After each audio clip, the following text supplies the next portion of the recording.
warahmatullahi wabarakatuh. Kami dari kelompok 4 terdiri dari Muhammad Wahyu Hidayat, Muhammad Irfan Syah, Rahma, Naomi Rahma Lenta Girsang.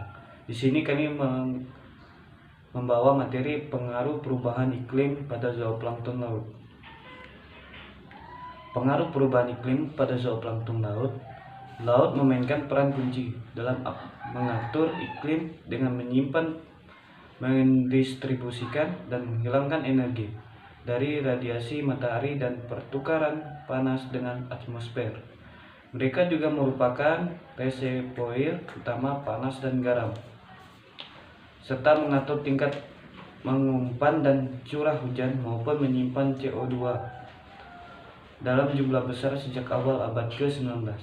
Laut diperkirakan telah mengambil 50% dari emisi bahan bakar fosil dan 30% dari semua antropogenis emisi, termasuk dari aktivitas penggunaan lahan, sehingga mempengaruhi permukaan CO2 di atmosfer.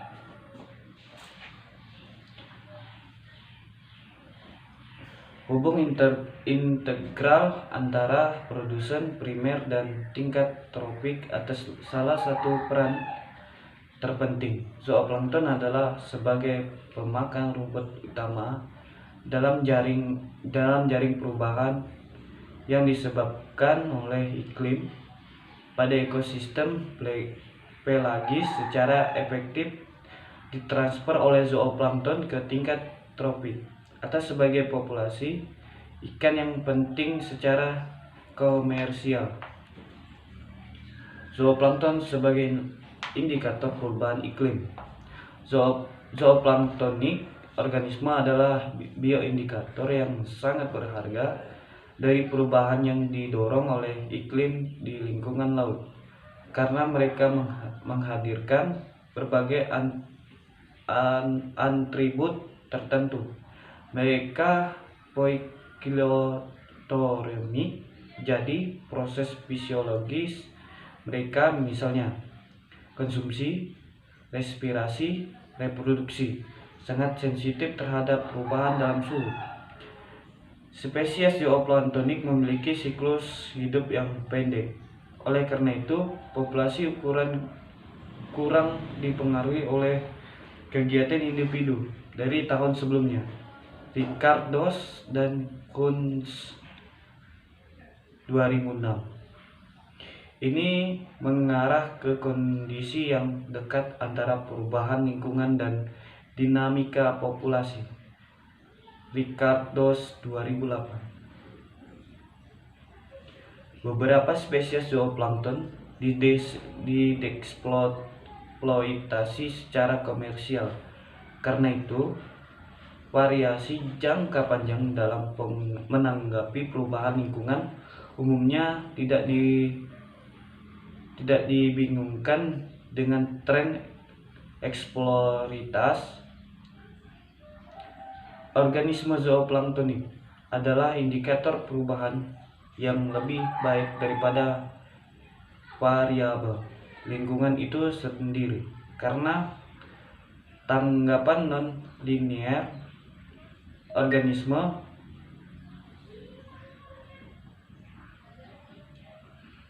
dapat memperkuat gangguan lingkungan.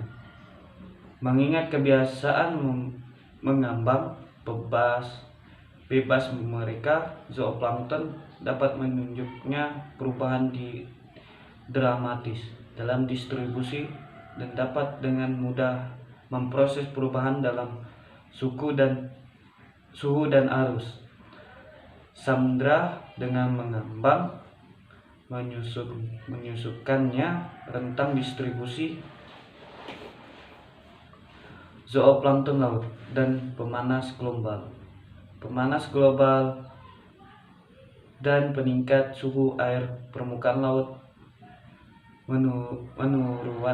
penurunan nitrat permukaan sebagai akibat dari air stratifikasi. Bagaimana tidak mempertimbangkan perubahan antropogenik di sungai masukan nutrisi yang mungkin juga mempengaruhi serapan global ke atmosfer CO2. Bergeseran keseimbangan antara penguapan dan rezim presipitasi telah menyebabkan peningkatan salinitas permukaan laut di daerah lintang rendah. Sedangkan perairan lintang tinggi menjadi lebih segar karena untuk meningkatkan curah hujan dan pencairan es. Baik, Assalamualaikum warahmatullahi wabarakatuh. Perkenalkan, nama saya Muhammad Irfansyah, NPM 19401028. Saya dari Fakultas Perikanan dan Ilmu Kelautan, jurusan Manajemen Sumber Daya Perairan, Universitas Borneo Tarakan. Sini kita akan membahas terkait pemanasan global pada zooplankton laut. Suhu adalah suatu penataan variabel fisik pada ekosistem laut. Perubahan suhu mungkin bisa berubah dan berakibat fisiologis perilaku dan demografi organisme. Pergeseran struktur ukuran atau tatanan ukuran dapat merentangkan distribusi dan kelimpahan populasi plankton. Baik, selanjutnya, perubahan pada lingkungan dapat mempengaruhi organisme atau populasi dikarenakan ketersediaan makanan yang lebih besar ataupun nutrisi, dan juga dapat mengurangi biaya fisiologis pemeliharaan. Spesies ini dapat berkelangsungan hidup lebih tinggi, pertumbuhan dan reproduksinya. Baik, selanjutnya, pada organisme heterotropik ini dapat meningkatkan metabolisme basal dan dapat mengurangi berpotensinya kapasitas aerobik dan dapat menyebabkan sinergi perubahan pada reproduksinya. Perubahan struktur dan kelimpahan zooplankton dapat berakibatkan signifikan pada ukuran, taksonomi, komposisi, dan keanekaragaman. Jika ciri-ciri ini sudah diatur pada struktur dan fisik dan kimianya. Jika prediksi ini benar, suhu global meningkat 1% hingga 2%, diprediksikan 40 tahun ke depan akan meningkatkan stratifikasi dan berdampak pada komunitas biologis, bisa jadi menghancurkan. Baik, selanjutnya, perubahan fenologi zooplankton. Fenologi adalah indikator sensitif pemanasan global. Sejak tingkat respon terhadap perubahan iklim bervariasi antara kelompok fungsional dan tingkat trofik, perubahan dalam peristiwa siklus hidup yang berujung setiap tahun mungkin sangat pentingnya fungsinya ekosistem waktu anggota sementara zooplankton. Dalam kasus Cepoda dan non-Cepoda holoplankton, keduanya hanya bergerak maju 10 hari. Organisme yang bergantung pada suhu merangsang fisiologis perkembangan dan pelepasan larva telah bergerak maju secara signifikan siklus musiman dalam menanggapi suhu. Tingkat tanggapan berbeda-beda di seluruh komunitas dan musiman siklus menyebabkan ketidaksesuaian antara tingkat tropik dan kelompok siklus fungsional. Sejauh mana berbeda fungsional kelompok bergerak maju dalam waktu menanggapi pemanasan telah menyebabkan ketidakcocokan antara tingkat tropik yang berurutan dan perubahan sinkronisasi waktu antara produksi primer, sekunder, dan tersier. Assalamualaikum warahmatullahi wabarakatuh. Saya Rahma, NPM 1940102029. Di sini saya akan membawakan materi ketiga, yaitu zooplankton laut dan pengasaman laut serta pengaruh pengasaman laut pada zooplankton laut. Zooplankton laut dan pengasaman laut. Pengasaman laut adalah efek lain dari perubahan global yang terkait dengan CO2 emisi. Hampir 50% dari CO2 antropogenik dipancarkan ke atmosfer berdifusi secara pasif ke laut. Dan saat CO2 larut di dalam air laut, itu menyebabkan perubahan dalam keseimbangan kimia dasar yang bersama-sama sering disebut sebagai pengasaman laut. Perubahan seperti itu terdiri dari peningkatan konsentrasi asam karbonat H2CO3, bikarbonat ion HCO3- dan ion hidrogen H+, dan menurunnya konsentrasi karbonat CO32- di perairan permukaan, tempat sebagian besar produksi samudra terjadi. Jadi, produksi H+ menurunkan pH dan menyebabkan fenomena tersebut disebut pengasaman laut.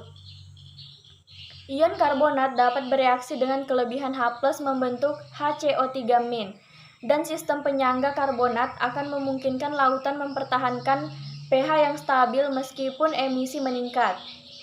Namun, sebagian tekanan parsial karbon dioksida (PCO2) meningkat, kapasitas penyangga air laut menurun. Sebenarnya pH laut telah berkurang 0,1 sejak awal revolusi industri, mewakili peningkatan konsentrasi sebesar 30% ion H+. Pengaruh pengasaman laut pada zooplankton laut.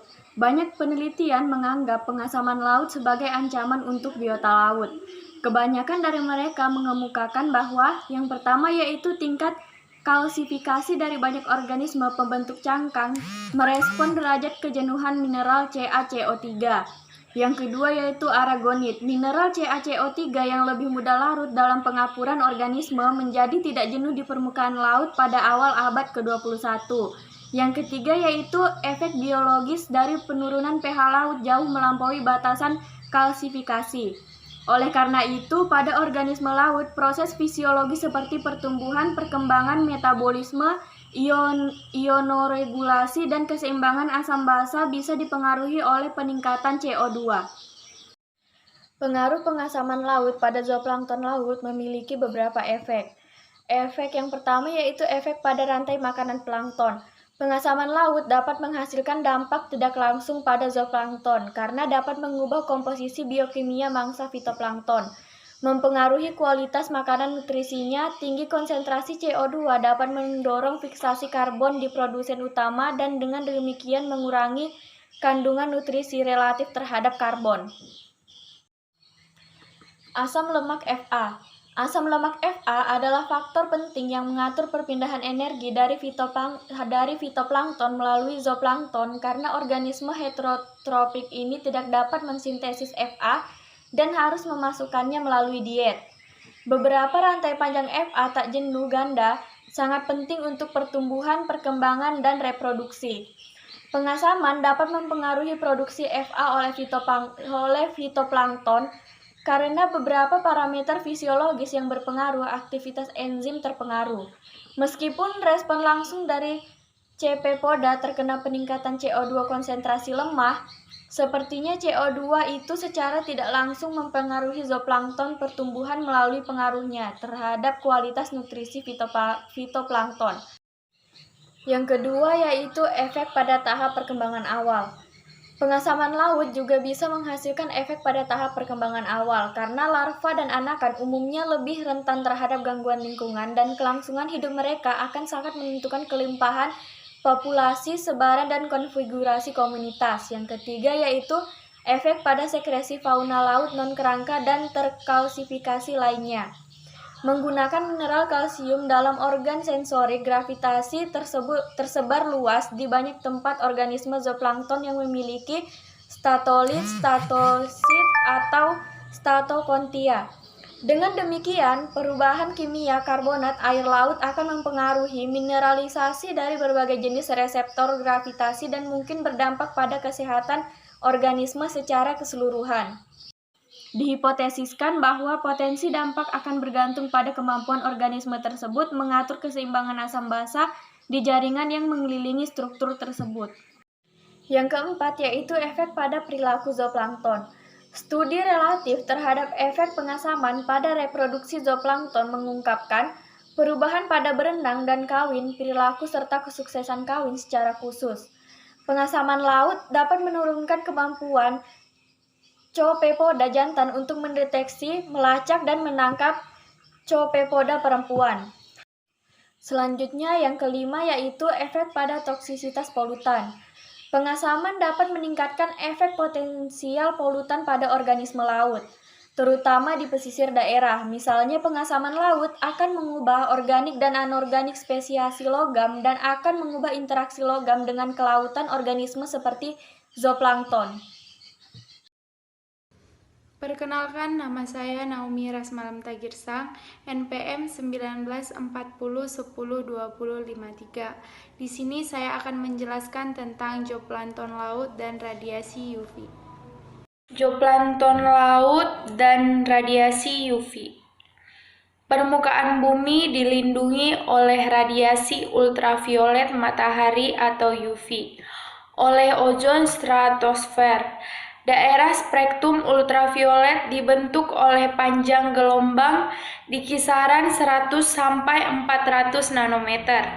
Rentan panjang gelombang sesuai dengan 280 sampai 315 nanometer UVB, sedangkan UVA didefinisikan oleh kisaran 315 sampai 400 nanometer. Keduanya panjang gelombang rentan diserap oleh O3 menjadi UVB, lebih berbahaya daripada UVA bagi bumi permukaan. Dapat menyebabkan radiasi UVB yang substansial efek logam dalam air laut. Penetrasi UV ke dalam kolam air tergantung pada konsentrasi dan komposisi bahan organik terlarut atau DOM bersama dengan partikel tidak hidup. Penetrasi UV yang signifikan diamati di perairan Antartika, khususnya selama episode penipisan lapisan ozon, mengakibatkan peningkatan proses fotokimia atau fotobiologi. Variabilitas dalam kondisi tunak sistem seperti perubahan kekeruhan, vertikal percampuran, tingkat migrasi, dan musim dan lokasi kaleng pemijahan mempengaruhi secara substansial kerusakan UV aktual di laut dan segar organisme. Beberapa penelitian telah menunjukkan bahwa sinar UV matahari, kebanyakan UVB, radiasi memiliki berbagai efek berbahaya pada ekosistem akuatik di organisme akuatik. Radiasi UV menghasilkan beberapa efek sebagai pengurangan produktivitas, penurunan reproduksi dan perkembangan dan peningkatan mutasi dan kerusakan DNA. Perubahan radiasi UV matahari menghasilkan penurunan produktivitas biomasa yang ditransfer melalui seluruh jaring makanan dan juga dapat mempengaruhi siklus biogeokimia dalam sistem akuatik. Efek langsung dari radiasi UV pada zooplankton. Radiasi UVB telah dilaporkan memiliki efek negatif pada zooplankton, menyebabkan kematian, terutama pada tahap awal, mengurangi keberlangsungan hidup dan kesuburan pada wanita, dan mengubah rasio jenis kelamin. Radiasi UVB menyebabkan efek negatif pada berbagai spesies Sopepoda, Naganuma, Lasuna, dan UE. Misalnya, percobaan pada Acartia clausi, Sopepoda dominan pesisir dan komunitas zooplankton muara di belahan bumi utara mengungkapkan bahwa UVB mempengaruhi tingkat keberlangsungan hidup dan reproduksi ini. Sophepod embryogenesis, keberlangsungan hidup naupli dan kopepodit, pakan dan produksi telur Acartia omori dewasa dipengaruhi oleh radiasi UVB artifisial. Apalagi UVB tergolong tinggi, paparan telur menghasilkan malformasi naupli atau Lasuna dan UI. Sebaliknya, tidak ada efek berbahaya yang terdeteksi di bawah radiasi UVA pada Copepoda ini. Bukti efek berbahaya dari radiasi UVB juga diamati tahap awal kehidupan Decapoda dan ikan laut. Keberlangsungan hidup larva 3 spesies kepiting muara atau Yusa pugnax, Sesarma reticulatum, dan Diphanopsis. Efek tidak langsung dari radiasi UV pada zooplankton. Beberapa penelitian di laut dan air tawar lingkungan telah memeriksa efek tidak langsung dari radiasi UV dan bagaimana caranya paparan sinar UV tidak rendah dalam waktu lama menyebabkan perubahan dalam interaksi jaring makanan. Efek tidak langsung yang dihasilkan oleh paparan UV terkait dengan perubahan dinding sel fitoplankton dan ukuran serta komposisi spesies yang memengaruhi konsumsi dan pencernaan zooplankton. Pengurangan kandungan lemak total dari beberapa mikroalga termasuk pupa adalah konsekuensi lain dari paparan radiasi UVB, bahkan pada tingkat dosis rendah. Zooplankton dan larva ikan tidak dapat mensintesis asam lemak itu dan mereka harus diperoleh dari mangsanya. Efek tidak langsung lainnya dari radiasi UV termasuk UVB telah terjadi terkait dengan penekanan kekebalan sistematik dan lokal terhadap suatu varietas antigen. Respon zooplankton terhadap efek radiasi UV. Beberapa strategi menghindari radiasi UV, seperti memperbanyak istirahat produksi telur, migrasi vertikal, akumulasi fotoprotektif senyawa, dan perbaikan fotoenzim telah dilaporkan zooplankton dalam sistem laut dan air tawar.